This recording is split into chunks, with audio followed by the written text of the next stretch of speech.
من بەخشی ئەمێ ئەوە بۆ پرسم بۆچی بەوەندە بە ورەیەکی پۆڵاینەوە باسیەوەت کرد کە لە ساڵیادی داهاتوودا ئەم کەسانە هەمووی دەستگیر دەکرێن و دادگایی دەکرێن بەنای خوای گەورە میهرەبان ئێمە وەکو تەجروبەی بەشەری و تەجروبەی تاریخ و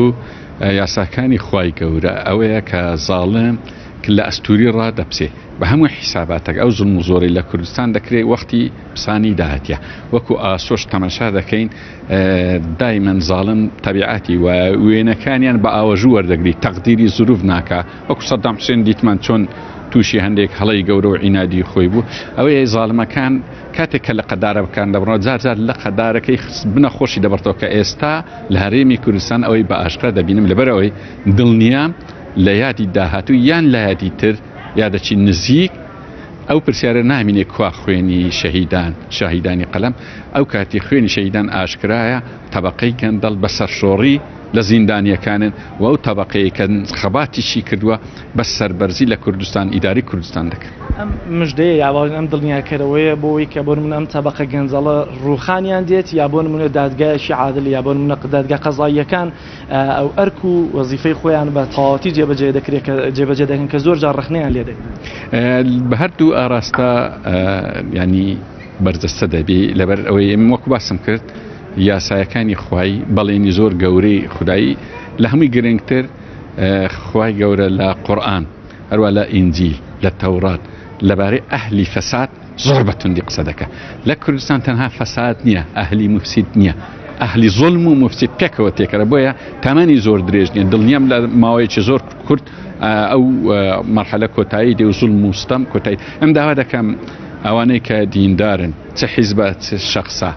چه ئەوانەی ئینسانیەتیان هەیە تەئیدی زوڵم نەکەن بە هیچ جۆرێک لەبەرەوەی نهایەتی زوڵم زۆر نزیک بیتەوە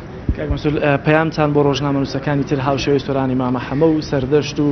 کاوگەرمیانی چی بۆی کە بەردەوامن لەسەر و ڕەوتە حەقبێژی کە هەیە خۆی ئەوەی سۆرانی مامە حەمە شەهید کرد ویستی زۆر هەڕەشەی ڕۆژنامەنووس دوور بێختەوە بەڵام ئێستا ڕۆژنامەنووس گەیشتە بەر دەرگای طبقەی گەندەڵ و لە داهاتووی نزیک اقتحامی ماڕەکانیشیان دەکرێت و هەموو نهێنیەکانیش ئاشکرا دەبێ و بە سزای گەل دەکەن ئەوەی گرنگە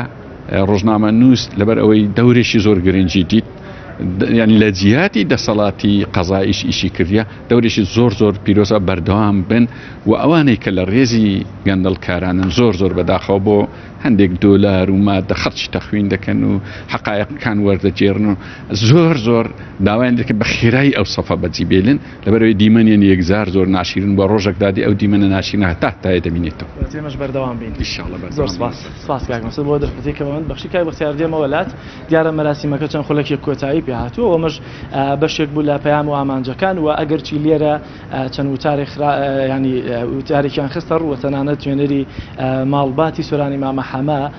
زۆر بە ڕاشکاوانە پەنجەی تۆمەتیان بۆ یەکێک لە لایەنە سیاسیەکانی هەرێمی کوردستان درێژ کرد لەوەی کە ئەوان بە بەرپرسیار دەزانن لە تیرۆرکردنی کوڕەکەیان. زۆر سپاس بۆ جەلال محەممەد پەیامنێری پەیام لە شاری سلێمانی.